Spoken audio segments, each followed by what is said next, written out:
Our 26th president, Theodore Roosevelt, made an eerily prophetic statement concerning the clash of civilizations and the dangers of growing so soft that a society loses its will to fight for its own survival. But the curse of every ancient civilization was that its men in the end became unable to fight. Materialism, luxury, safety, even sometimes an almost modern sentimentality weakened the fiber of each civilized race in turn. Each became in the end a nation of pacifists, and then each was trodden underfoot by some ruder people that had kept the virile fighting power, the lack of which makes all the other virtues useless and sometimes even harmful. That is Teddy Roosevelt. Theodore Roosevelt was shot in the chest and continued on with this speech for 45 minutes.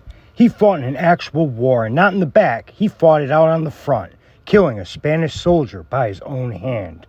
At the age of 55, Theodore helped explore and discover a previously uncharted river deep in the Amazon jungle.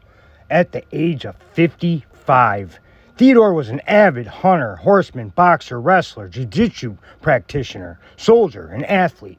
Theodore Roosevelt was even an accomplished author and historian, having written 45 books.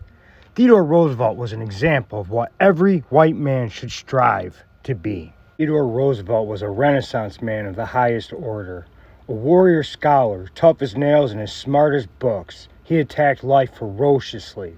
Initially frail and sickly as a boy, Theodore decided he was no victim. He wielded himself into a man of iron through relentless exercise and constant activity. He was an unapologetic advocate for the American empire and never stepped backwards. President Roosevelt was a Western chauvinist. Being highly educated and having traveled the world, he knew the intrinsic value of our civilization, and he energetically promoted its expansion. President Roosevelt was the best that a man could ever hope to be. Truly a man of his day, he was riding high on the crest, the high water mark of Western civilization, in an era of profound optimism. He was brought up and came to prominence in a time where ultra-masculinity, tempered with the elaborate social customs and manners of the day, regularly produced these heroic men, when heroes existed and when heroes were venerated. That kind of heroic masculinity is the perfect antidote to today's effeminate culture, full of cowards, where men who think they're girls are celebrated, and victimhood is considered the most attractive attribute a human being can possess. I hearken back to a bygone era where men were men, black was black, and white was white. The words of Theodore Roosevelt were prophetic.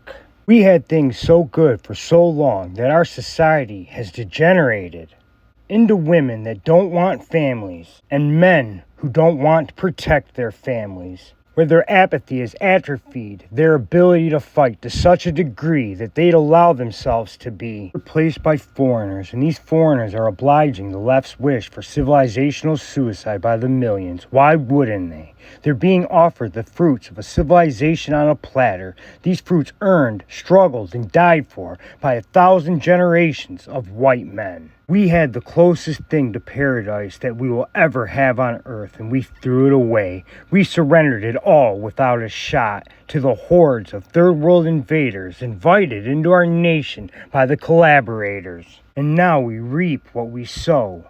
We receive our just deserts for our stupid naivete as we become second-class citizens in our own countries.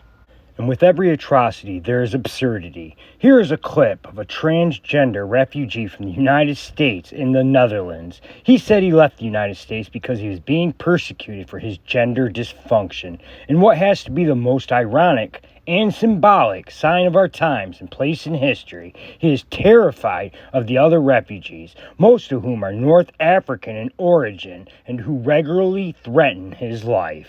Between here and there is a bunch of Algerians and Moroccans or whoever who think that queer people should be beaten. I think that this system where you have people just living out here that are unhappy is not good. Yeah. And do you think it's safe here?